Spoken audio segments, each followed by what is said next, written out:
নমস্কার বন্ধুরা, আজ কই মাছের দারুণ রেসিপি শেয়ার করছি। তেলকই তৈরি করার জন্য প্রথমে মাছগুলিকে নুন হলুদ মাখিয়ে গরম তেলে হালকা ভেজে নেব। দেখো, আমার হালকা ভাজা হয়ে গেছে।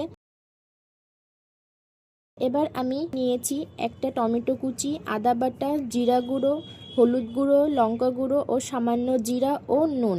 এরপর কড়াইতে ভালোভাবে তেল গরম করে দিয়ে দেব কালো জিরা ফোড়ন, তারপর দেব আদা বাটা ও টমেটো কুচি। একটু নাড়িয়ে দিয়ে দেব জিরা গুঁড়ো, হলুদ গুঁড়ো, লঙ্কা গুঁড়ো ও নুন। এবার মশলাগুলোকে ভালোভাবে ভেজে নিয়ে দিয়ে দেব সামান্য জল।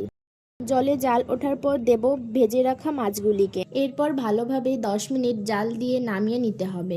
গরম ভাতের সাথে তেলকই কার কার পছন্দ কমেন্টে জানাও।